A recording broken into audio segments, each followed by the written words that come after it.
ready Are you for ready? action. Were the other countries that at least took the... Still, I cannot say that we have achieved the goals established by the convention. No. And we need to bring that to the attention of the state parties. Still, torture is a common occurrence in too many states on earth. It is a reality that we should not accept. And we believe that the option of the international community and the states parties to create legal mechanisms to eradicate torture and CIDT provide a possibility to achieve that goal. And we don't have an option here. Living with the reality of the situation in which... I think more and more countries are abolishing the death penalty or are suspending it. Many countries, even some that I visited, have abided by the call for a moratorium by the General Assembly, and the fact itself that the General Assembly has called for a moratorium on the death penalty is some evidence of the views of the majority of states of the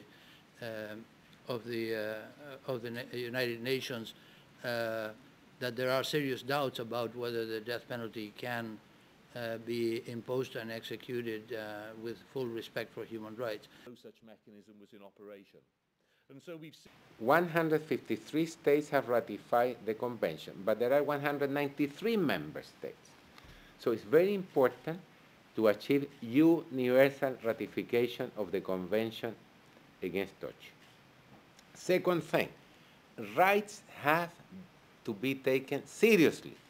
Out of the 153 states that have ratified or acceded to our convention, 29 never submitted a report. Penalty has to be abolished.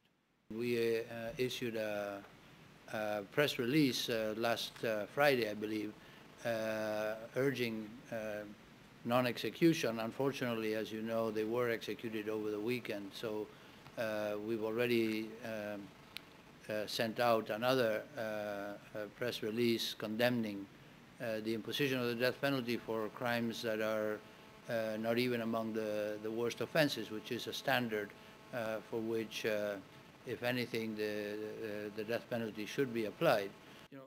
Violates a notion of human dignity. I think the worst challenge that we have is that in the last 10 or 15 years, we've seen a sort of tolerance by public opinion of different forms of torture, either as not calling them torture and putting some other name on it, or even if they are torture, believing that they are a necessary evil, that it keeps us safe.